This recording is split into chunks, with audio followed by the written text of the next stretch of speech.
பொதுவாக இந்த நம்பிக்கை அப்படிங்கிற விஷயத்த பார்த்தீங்கன்னா நிறைய பேர் வாய் வார்த்தைக்காக நிறைய விஷயங்களும் சொல்லுவாங்க. ஆனால் உண்மையிலேயே அந்த தருணத்தில் பார்த்தீங்கன்னா அவங்க அந்த செயலில் ஈடுபடாமலே போயிடுவாங்க. அவங்களுக்கு அவங்க மேலேயே நம்பிக்கை இல்லாமல் இருப்பாங்க. இப்படி நம்முடைய தன்னம்பிக்கையை அதிகப்படுத்துறது எப்படி அப்படிங்கிறத ஒரு சின்ன கதை மூலமாக பார்ப்போம். முன்னொரு காலத்தில் ஒரு ஊரில் ஒரு மனிதர் ஒருத்தர் வாழ்ந்துக்கிட்டு வந்தார்.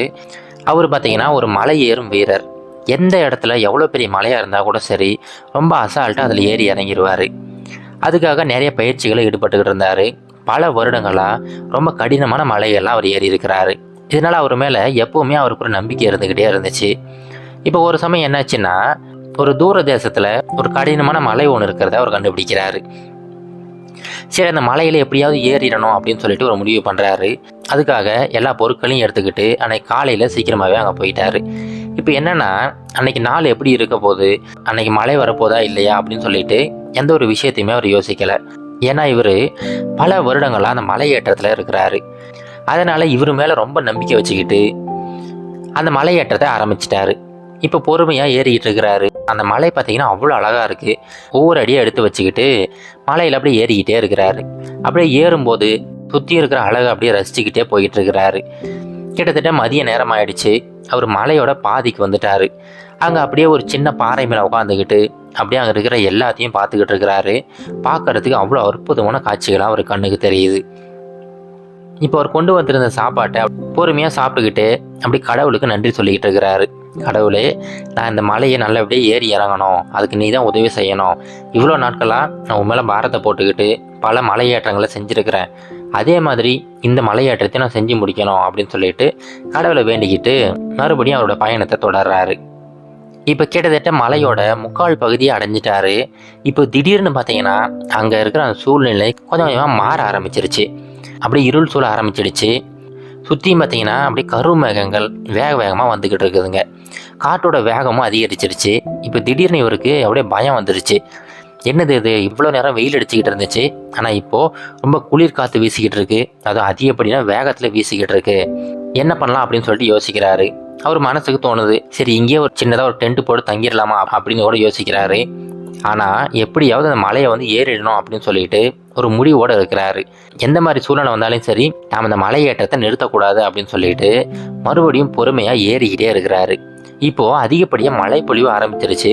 அந்த மழை பொழிவில் பக்கத்தில் இருக்கிற சின்ன விஷயங்கள் கூட அவர் கண்ணுக்கு தெரியாமல் போயிடுச்சு. அவ்வளோ மலையில் கூட அப்படியே சலிக்காமல் அப்படி ஏறிக்கிட்டே இருக்கிறாரு. இப்போ மழை நின்றுச்சு, ஆனால் அப்படியே கொஞ்சம் கொஞ்சமாக மூடு பனி அப்படியே அந்த மலையை சூழ ஆரம்பிச்சிருச்சு. இப்போ அவருக்கு எங்கே காலை வைக்கிறோம், எங்கே கையை வைக்கிறோம் அப்படின்னு கூட தெரியலை. ஒரு அடி தூரத்தில் இருக்கிற விஷயங்கள் கூட சரியாக அவருக்கு புலப்படலை. ஆனாலுமே அந்த சின்ன சின்ன ஆணிகளை வச்சுக்கிட்டு அவருடைய கயிறை கட்டிக்கிட்டு அப்படியே மேலே ஏறிக்கிட்டே இருக்கிறாரு. அவருடைய முயற்சியை விடுறதா இல்லை. இப்போது ரொம்ப கஷ்டப்பட்டு ஏறிக்கிட்டே இருக்கும்போது திடீர்னு ஒரு பாறை மேலே காலை வைக்கிறாரு. வைக்கும்போது அந்த மலை ஈரத்தில் அப்படியே வழுக்கி விட்டுடுது. மேலேருந்து அப்படியே கீழே விழுந்துடுறாரு. இப்போ அவர் அப்படியே காற்றுல விழுந்துக்கிட்டு இருக்கும்போது அவர் மனசுக்குள்ளார ஏகப்பட்ட விஷயங்கள் போய்கிட்டு இருக்குது. அவருடைய சின்ன வயசில் நடந்த விஷயங்கள்லாம் ஞாபகத்துக்கு வருது. அவருடைய கனவுகள்லாம் என்னென்ன அப்படிங்கிறது ஞாபகத்துக்கு வருது. இப்போ நம்மளுடைய உயிர் பிரிய போதே அப்படின்னு சொல்லிட்டு ரொம்ப வருத்தத்தோடு அப்படியே கீழே விழுந்துக்கிட்டு இருக்கிறாரு. இன்றைக்கி நம்மளுடைய மரணம் நிச்சயிக்கப்பட்டுருச்சு அப்படின்னு சொல்லிட்டு அவருடைய மரணத்தை ஏற்றுக்கிறதுக்காக தயாராகிட்டார். அப்போ திடீர்னு அவர் கட்டியிருந்த கயிறு அவர் அப்படியே இழுத்து பிடிக்குது. அப்படியே காற்றுல அவர் தொங்கிக்கிட்டு இருக்கிறாரு. இப்போ அப்படியே அந்த குளிர் காற்று பார்த்தீங்கன்னா அவருடைய உடம்பை அப்படியே உறைய வச்சுக்கிட்டு இருக்குது.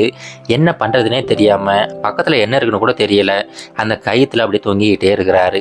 இப்போ கடவுளை நோக்கி, கடவுளே ஏன் இந்த மாதிரி, என்னை எப்படியாவது காப்பாற்று அப்படின்னு சொல்லிட்டு கடவுளை நோக்கி பிரார்த்தனை பண்ணிக்கிட்டு இருக்கிறாரு. அப்போது திடீர்னு பார்த்தீங்கன்னா அவருக்கு மேலேருந்து ஒரு சின்ன ஒளி மாதிரி ஒன்று தெரியுது. அந்த ஒளியிலேருந்து ஒரு குரல் ஒன்று கேட்குது. அந்த குரல் என்ன சொல்லுதுன்னா, இங்கே பாருப்பா, என்னை நம்புறது உண்மை தானே அப்படின்னு சொல்லிட்டு கேட்குது. அதுக்கு இந்த மனிதருமே, நான் கண்டிப்பாக கடவுளை நம்புறேங்க அப்படின்னு சொல்லிட்டு அவர் சொல்லிக்கிட்டு இருக்கிறாரு. இப்போ அந்த குரல் சொல்லுது, சரிப்பா, என்னை நம்புறது நீ உண்மை அப்படின்னா அந்த கயிறை கட் பண்ணி விட்டுடு அப்படின்னு சொல்லிட்டு சொல்லுது. இப்போ இந்த மனிதருக்கு ஒன்றுமே புரியலை. ஏன்னா அந்த கயிறு தான் அவர் கீழே விழாமல் தாங்கி பிடிச்சிக்கிட்டு இருக்குது. அந்த கயிறு மட்டும் இல்லைன்னா கண்டிப்பாக அவர் கீழே விழுந்து இறந்து போயிடுவார். இப்போ எப்படி இந்த கயிறை கட் பண்ணுறது அப்படின்னு சொல்லிட்டு ரொம்ப யோசிக்கிறாரு. கடைசியில் அந்த கயிறை கட் பண்ண வேண்டாம் அப்படின்னு சொல்லிட்டு முடிவு பண்ணிடுறாரு. கொஞ்சம் நேரம் அண்ணாந்து பார்த்துக்கிட்டே இருக்கிறாரு. அந்த ஒளியும் மறைஞ்சு போயிடுச்சு, அந்த குரலுமே மறைஞ்சு போயிடுச்சு. இப்போ அப்படியே அந்த இரவு முழுவதுமே அந்த குளிரில் அப்படி தொங்கிக்கிட்டே இருக்கிறாரு. இதனால் ஒரு சில மணி நேரங்கள்லேயே அவர் அப்படியே இறந்து போயிடுறாரு. காலையில் அந்த மலை ஏற்றத்துக்காக வந்த நிறைய மனிதர்கள் அவரை பார்க்குறாங்க. பார்த்தவங்க வேக வேகமாக வந்து அந்த கயிறை அவுக்குறாங்க. இப்போ என்னென்னா, அவர் தொங்கிக்கிட்டு இருந்ததுக்கும் அந்த தரைக்கும் கிட்டத்தட்ட ஒரு 3 அடி தான் தூரம் இருக்குது. அவர் மட்டும் அந்த கயிறை கட் பண்ணி விட்டுருந்தாருன்னா கண்டிப்பாக தரையில் இறங்கியிருப்பார். அதுக்கப்புறம் எப்படியாவது உயிர் பிழைச்சிருப்பார். ஆனால் அவர் கடவுள் மேலே வார்த்தைகளில் மட்டும்தான் நம்பிக்கை வச்சுருந்தார். அவர் முழுவதுமே அந்த நம்பிக்கையை வைக்காமல் போயிட்டார். இப்போ அந்த கதையில் வந்தது போல தாங்க நாமும் பார்த்தீங்கன்னா நிறைய நேரங்களில் நம்பிக்கை அப்படிங்கிற விஷயத்த நிறைய பேசுவோம். தன்னம்பிக்கையோடு இருங்க அப்படின்னு சொல்லிட்டு நிறைய அட்வைஸ் பண்ணுவோம். ஆனால் உண்மையிலேயே நமக்கு அந்த மாதிரி ஒரு சூழ்நிலை வரும்போது நம்ம பின்வாங்கிறதுக்கு அதிகப்படியான வாய்ப்புகள் இருக்குது. அதனால் இதுக்கப்புறம் நீங்கள் எந்த ஒரு விஷயம் எடுத்துக்கிட்டாலுமே அந்த நம்பிக்கை அப்படிங்கிற விஷயத்த 100% வைங்க. நீங்கள் எந்த ஒரு செயலுமே முழு மனசோட முழு நம்பிக்கையோடு செயல்பட்டீங்கன்னா கண்டிப்பாக வெற்றி நிச்சயம். இது கரேஜ் டு ஆக்ட் மோட்டிவேஷன் கதைகள்.